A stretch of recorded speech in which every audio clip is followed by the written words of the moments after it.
পায়। আমাকে প্রতিজ্ঞা দিয়েছে হরিনাম করব, কিন্তু সেই প্রতিজ্ঞা পালন করে না বলে কষ্ট পাচ্ছে। কারণ আমরা হচ্ছি আত্মা। আমি কে কিনা বলুন? এখন প্রশ্ন, শরীরটা তো পড়েই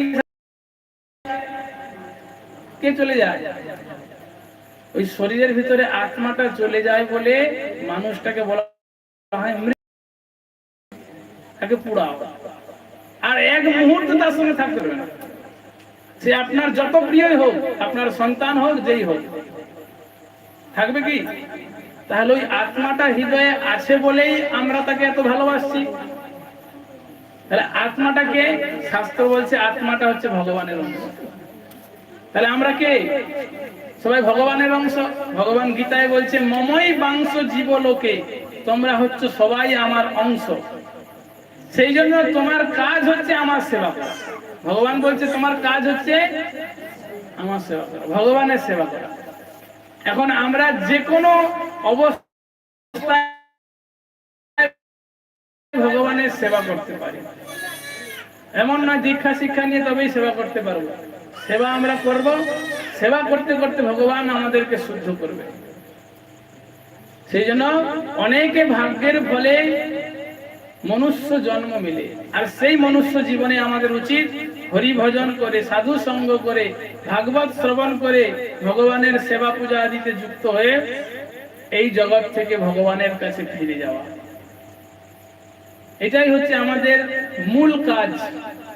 আর বাদ বাকি যে কাজ, গৃহস্থালির কাজ, যে রান্না করা থেকে শুরু করে চাষবাস করা, সবকিছু এইটা হচ্ছে গৌণ কাজ। আমরা এই জগতে এসেছি হরিনাম করার জন্য, বেঁচে থাকতে হবে, তার জন্য কিছু কর্ম, সেই কর্ম করে যে অর্থ উপার্জন হবে সেটাই আমরা খেয়ে পড়ে বেঁচে থাকবো। বেঁচে থেকে কি করব? কৃষ্ণ নাম করব। মূল কাজটা কি? কৃষ্ণ নাম। বেঁচে থাকার জন্য কর্ম। ভগবান ভগবত গীতায় কখনো বলেনি কর্ম ত্যাগ করো, কর্ম ছেড়ে দাও, না। ভগবান বলছে কর্মণ্যেবাধিকারস্তে মা ফলেষু কদাচন। কর্ম না করে কোন জীব থাকতে পারবে না।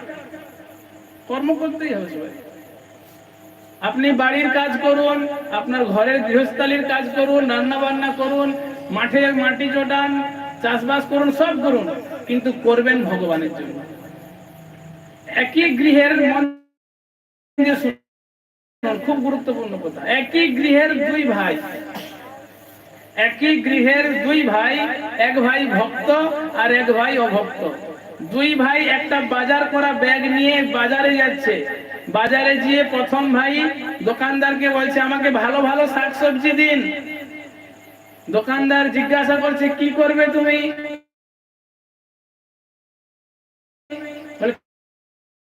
একই কথা বলছে, আমাকে ভালো ভালো শাকসবজি দিন। আর তুমি কি করবে? আমি ভগবানকে ভোগ লাগাবো।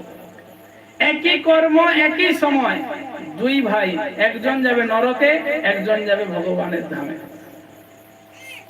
একজনের চিন্তা ভাবনা আর একজনের ভাবনা ভগবান করবে, ভগবান কৃষ্ণের কিভাবে যত্ন নেব। এই দুটো কাজের মধ্যে একজন যাবে নরক আর একজন যাবে। আমরা যেমন আছি সেটা করার প্রবৃত্তিটা পাল্টাবো। আমরা এখন যা কিছু ভালো পাবো ভগবানের জন্য, ভগবানের সেবার জন্য। আপনি গৃহে ভগবানের মন্দির রেখে সেখানেও আপনি ভগবানকে প্রতিদিন ভোগ লাগিয়ে প্রসাদ খেতে পারবেন। শুধু কিভাবে প্রসাদ লাগাতে হয় সেটা আপনি এখানে শিখলেন। শিখে সে অন্ন ডাল শাকসবজি আপনি যেটা বানাবেন সেটা বানিয়ে ভগবানকে সামনে রাখবেন। রেখে একটা করে তুলসী পাতা দিয়ে হে প্রভু আপনার জিনিস আপনি গ্রহণ করুন। ভগবান গ্রহণ করার পর সেটা সকালে মঙ্গল আরতি, সন্ধ্যাতে সন্ধ্যা আরতি, দুপুরে মধ্যাহ্ন আরতি, বিভিন্ন ভাবে আরতি, নাম হরিনাম সংকীর্তন এখানে হবে। আপনাদের সহযোগিতা এবং আপনাদের আশীর্বাদের ফলে এই জায়গাটা আরো ভালো থেকে ভালো হবে। আপনারা একটু এই আশ্রমের সাথে ভালো